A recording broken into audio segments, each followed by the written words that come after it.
Now at noon, the search is back on for a missing passenger who was in a small plane that crash landed in the waters off of Long Island over the weekend. The missing 23-year-old may have helped save others on board before he disappeared. CBS News' Diane Macedo is live in Port Jefferson with the very latest on this. Diane.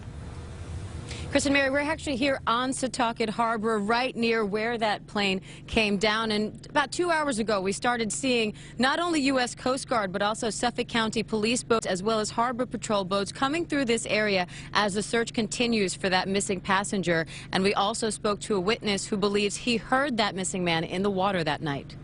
We heard. Eddie Schmidt says he immediately ran to his friend's dock when he heard a plane crashed in Setauket Harbor on Saturday night, but he didn't expect what happened next. We heard a gentleman's voice, coming from the water, screaming, "Help, help." Schmidt says he heard 3 victims had already been rescued, so he believes that voice was 23-year-old Jershon Salmon Negron, the only passenger still missing. What did it look like? I mean, you couldn't see anything in the center of the harbor. I mean, there were several helicopters circling around, but it was pitch black out there. It seemed as though his voice was coming from the center of the harbor. We ended up finding 2 kayaks that were, up on a bulkhead right below this house.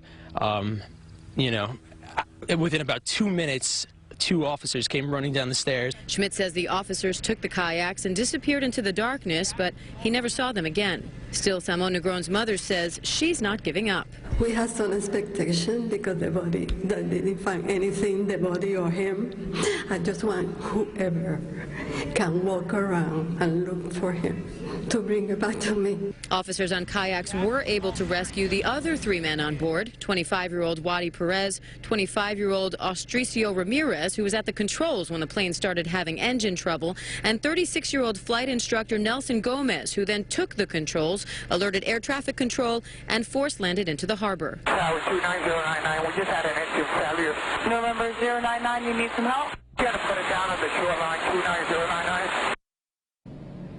Now, survivors say when the plane did hit the water that the missing victim actually pushed the 3 of them out of the wreckage to make sure they didn't go down with the wreckage. And his girlfriend told us off camera that he was the only one of the 4 who knew how to swim. The other victims say they actually saw him swim to shore. So they are still holding out hope that he will somehow be found alive. Live in Setauket on Long Island, Diane Macedo, CBS 2 News. Diane, thank you. No